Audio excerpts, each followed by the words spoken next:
السلام علیکم ورحمۃ اللہ وبرکاتہ الحمد للہ رب العالمین والصلاة والسلام علی اشرف الانبیاء والمرسلین نبینا محمد وعلی آلہ واصحابہ اجمعین وبعد۔ عزیز طلبہ، سنت کے لہراتی پرچم یعنی حافظ حکمی رحمۃ اللہ علیہ کی کتاب اعلام السنت المنشورہ، اس کتاب سے جو باتیں آپ کے سامنے پیش کی جا رہی ہیں اس سلسلے کی جو اگلی بات ہے وہ یہ ہے کہ ہم نے اس سے پہلے یہ پڑھا ہے کہ ایمان کیا چیز ہے، اور اس میں یہ بات آئی تھی کہ ایمان قول اور عمل کا نام ہے، اور ایمان قول اور عمل کا نام ہے۔ ایمان صرف بولنے کا نام نہیں ہے، بلکہ ایمان بولنے کا بھی نام ہے، عمل کرنے کا بھی نام ہے۔ اگر کوئی آدمی زبان سے کہے اور عمل کرنے والی چیزوں پر عمل نہ کرے تو ایسی صورت میں اس کا ایمان درست نہیں ہوگا۔ تو قول بھی چاہیے اور عمل بھی چاہیے۔ اچھا، اب یہاں جو اگلا جو موضوع ہمارے سامنے ہے وہ یہ ہے کہ ایمان قول اور عمل کا نام ہے، اس کی دلیل ہونی چاہیے۔ ایمان قول کا اور عمل کا نام ہے، اس کی دلیل مطلوب ہے۔ دلیل کیا ہے کہ ایمان قول اور عمل کا نام ہے؟ بہت ساری دلیلیں ہیں، اللہ کے کلام کی آیتیں ہیں، اللہ کے نبی صلی اللہ علیہ وسلم کی احادیث ہیں اس سلسلے میں، جس سے معلوم پڑتا ہے کہ ایمان قول کا بھی نام ہے، عمل کا بھی نام ہے۔ آئیے ذرا دیکھتے ہیں۔ اللہ تبارک و تعالیٰ کا ارشاد ہے وَلَٰكِنَّ اللَّهَ حَبَّبَ إِلَيْكُمُ الْإِيمَانَ وَزَيَّنَهُ فِي قُلُوبِكُمْ وَلَٰكِنَّ اللَّهَ حَبَّبَ إِلَيْكُمُ الْإِيمَانَ وَزَيَّنَهُ فِي قُلُوبِكُمْ۔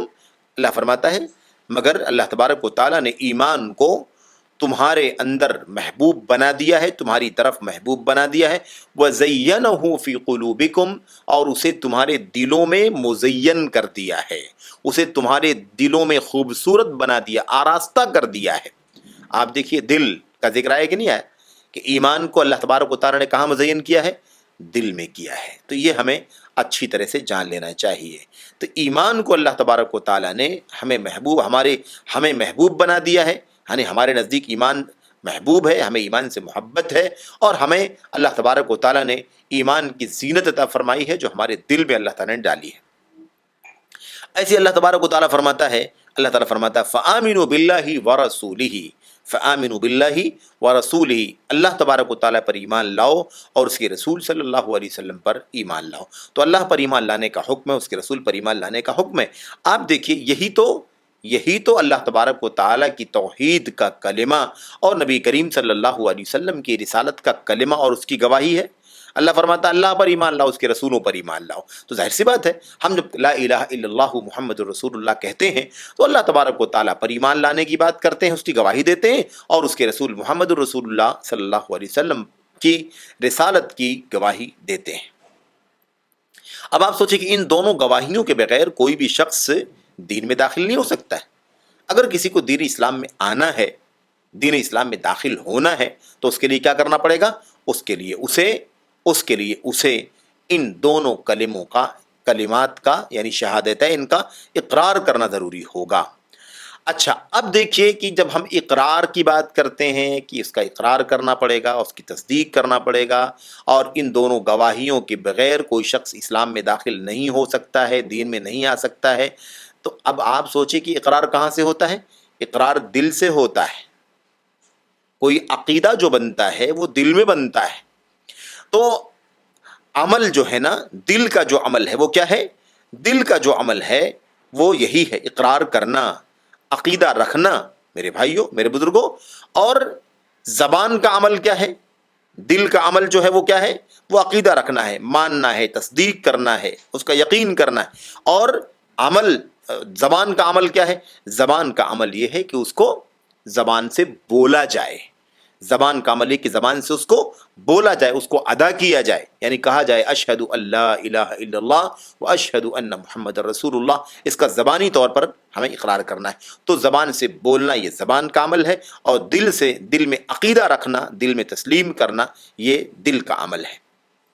جب تک دل کا عقیدہ اور زبان کا اقرار دونوں چیزیں ایک دوسرے کے ساتھ نہیں ہو جائیں گی، دونوں ایک ساتھ میں موافق نہیں ہو جائیں گی، تب تک یہ گواہی درست نہیں ہوگی، اور گواہی دینے والے کو اس سے کوئی فائدہ نہیں پہنچے گا۔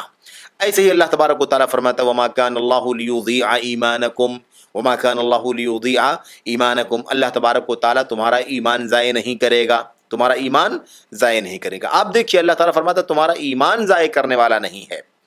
اس ایمان سے کیا مراد ہے؟ اس ایمان سے نماز مراد ہے۔ کون سی نماز؟ جو نماز صحابہ کرام نے بیت المقدس کی طرف چہرہ کر کے پڑھی تھی تحویل قبلہ سے پہلے، یعنی قبلہ جو ہے وہ خانہ کعبہ تھا، اللہ تبارک و تعالیٰ نے بدل کر کے بیت المقدس کر دیا، بیت المقدس سے پھر تحویل قبلہ ہوا اور خانہ کعبہ کی طرف چہرہ کر کے نماز پڑھنے کا حکم دے دیا گیا۔ تو جب خانہ کعبہ کی طرف قبلہ تحویل نہیں ہوا تھا، اس سے پہلے تقریباً 16-17 مہینے جو صحابہ کرام نے بیت المقدس کی طرف فلسطین میں مسجد اقصیٰ کی طرف رخ کر کے نماز پڑھی ہے، اس نماز کے بارے میں اللہ تعالیٰ فرماتا ہے کہ وہ جو نماز تم نے پڑھی ہے، لوگ تمہیں تانا دے رہے ہیں کہ پتہ نہیں تمہاری وہ نمازیں مقبول تھیں تو یہ غیر مقبول ہیں، یا وہ غیر مقبول تھیں یہ مقبول ہیں۔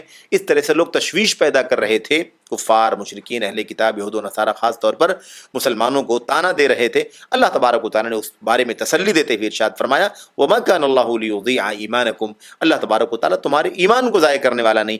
آپ دیکھیے تمہارے ایمان کو، یعنی تمہاری نماز کو ضائع کرنے والا نہیں ہے۔ اللہ تبارک و تعالیٰ نے نماز کے لیے کیا استعمال فرمایا؟ اللہ تعالیٰ نے نماز کو ایمان سے تعبیر فرمایا، کیونکہ نماز کیا ہے؟ نماز بظاہر عمل ہے، لیکن آپ دیکھیے اس عمل کو، نماز عمل ہے لیکن اس عمل کو اللہ تبارک و تعالیٰ نے ایمان قرار دیا، اس عمل کو ایمان قرار دیا۔ پتہ کیا چلا کہ ایمان کے اندر عمل داخل ہے، عمل کے بغیر ایمان ممکن نہیں ہے کہ درست ہو۔ ایمان درست نہیں ہو سکتا، ایمان مکمل نہیں ہو سکتا، ایمان نہیں کہلا سکتا جب تک اس کے اندر عمل نہ ہو۔ تو بہرحال یہاں پر یہ بات آ گئی، اللہ تبارک و تعالیٰ فرماتا ہے کہ قبلے کی تحویل سے پہلے جو تم نے نماز بیت المقدس کی طرف چہرہ کر کے پڑھی ہے، اس نماز کو اللہ تبارک و تعالیٰ ضائع کرنے والا نہیں ہے۔ تو اللہ تبارک و تعالیٰ نے نماز کو ایمان کا نام دیا ہے، ایمان کا نام دیا ہے۔ اور نماز جو ہے وہ کیا ہے؟ نماز کے اندر دل کا بھی عمل ہے، نماز کے اندر دل کا عمل ہے، زبان کا عمل ہے، اعضاء اور جوارح کا عمل ہے، تمام چیزیں اس کے اندر شامل ہیں۔ اسی طرح سے آپ دیکھیے نبی کریم صلی اللہ علیہ وسلم نے اللہ کے راستے میں جہاد کرنے کو، ایسے لیلۃ القدر میں قیام کرنے کو، ایسے ماہ رمضان کے روزے کو، یا ماہ رمضان میں مثال کے طور پر تراویح پڑھنے کو، ایسے ہی مثال کے طور پر جو خمس ہوتا ہے مال جہاد کا، جو مال غنیمت کا خمس ہوتا ہے وہ ادا کرنا، ان تمام چیزوں کو جو اعمال ہیں، عملی عبادات ہیں، ان کو ایمان میں شامل فرمایا ہے، ان کو ایمان میں داخل کیا ہے، ایمان کا حصہ قرار دیا ہے۔ تو یہ بھی دلیل ہے اس بات کی کہ کیا ہے، یہ بھی اس بات کی دلیل ہے میرے بھائیوں اور میرے عزیزوں کہ ایمان جو ہے وہ قول اور عمل کا نام ہے۔ ایسی آخری بات اس کے اندر یہ بھی لکھی گئی ہے کہ اللہ کے نبی صلی اللہ علیہ وسلم سے سوال کیا گیا تھا، پوچھا گیا تھا ای الاعمال افضل، سب سے زیادہ افضل عمل کون سا ہے؟ سب سے زیادہ افضل عمل کون سا ہے؟ اب سب سے زیادہ افضل عمل کا جب سوال کیا گیا نبی کریم صلی اللہ علیہ وسلم سے، تو اللہ کے نبی نے کیا فرمایا تھا؟ ایمان باللہ ورسولہ، ایمان باللہ ورسولہ، اللہ پر ایمان رکھنا اور اس کے رسول صلی اللہ علیہ وسلم پر ایمان لانا۔ تو اللہ پر ایمان لانا، اس کے رسول پر ایمان لانا، آپ دیکھیے اس کو اللہ کے نبی نے کیا فرمایا؟ ای العمل افضل کے جواب میں سب سے افضل عمل۔ تو اللہ پر ایمان کو اور اس کے رسول صلی اللہ علیہ وسلم پر ایمان کو اللہ کے نبی علیہ السلام نے عمل قرار دیا اور سب سے افضل عمل قرار دیا۔ تو ایمان عمل میں داخل ہے، ایمان عمل ہے اور عمل ایمان میں داخل ہے۔ کوئی یہ نہیں کہہ سکتا ہے کہ ایمان صرف دل کے عقیدے کا نام ہے، اس میں عمل نہیں ہے۔ اگر ایسا کوئی کہتا ہے تو ظاہر ہے کہ ان ساری آیات اور حدیث جو اس سلسلے میں صریح ہیں، دلیلیں ہیں، ان تمام دلیلوں کو وہ کہاں لے جائے گا؟ اس لیے یہ بات درست نہیں ہے۔ صحیح بات یہ ہے کہ دلائل کی روح سے عمل جو ہے وہ ایمان کا حصہ ہے، عمل جو ہے وہ ایمان کا حصہ ہے، اور ایمان کے اندر قول بھی ہے، ایمان کے اندر عمل بھی ہے۔ نماز کے اندر آپ دیکھیے نماز کے اندر قول بھی ہے، نماز کے اندر عمل بھی ہے، نماز کے اندر دل کا عمل بھی ہے، نماز کے اندر زبان کا عمل بھی ہے، نماز کے اندر اعضاء اور جوارح کا بھی عمل ہے۔ بھئی ہم زبان سے اذکار پڑھتے ہیں، دعائیں پڑھتے ہیں، ایسے ہی آپ دیکھیے دل کا ایمان اور عقیدہ رہتا ہے، نیت رہتی ہے سچی اللہ تبارک و تعالیٰ کی عبادت کے لیے۔ اسی لیے ریاکاری کے بارے میں بتایا گیا کہ ریاکار کی جو نماز ہے وہ اس کے منہ پہ مار دی جاتی ہے، سمجھ رہے ہیں؟ ایسے ہی آپ دیکھیے کہ نماز کے اندر جوارح کا عمل بھی ہے، یعنی ہم ہاتھ پیر کا بھی استعمال کرتے ہیں، اس کے اندر قیام بھی ہے، اس کے اندر رکوع بھی ہے، اس کے اندر قومہ بھی ہے، اس کے اندر تشہد بھی ہے، اس کے اندر سجدہ بھی ہے، اس کے اندر رکوع، ساری چیزیں۔ تو یہ دل کا بھی عمل ہے، زبان کا بھی عمل ہے، اور اسی طرح سے اعضاء اور جوارح کا بھی عمل ہے۔ اس لیے یہ ساری چیزیں اس بات کی دلیل ہیں کہ ایمان جو ہے وہ قول اور عمل دونوں چیزوں کا نام ہے۔ مزید دلائل بھی موجود ہیں، یہ باتیں سنیں اور ان دلیلوں کو یاد کریں۔ اللہ سے دعا کرتے ہیں کہ اللہ تبارک و تعالی ہمیں اور آپ کو ایمان کی، عمل کی اور دیگر تمام تر لوازمات اور تقاضوں کی باتوں کو سمجھنے اور اس کے مطابق عمل کرنے کی توفیق عطا فرمائے۔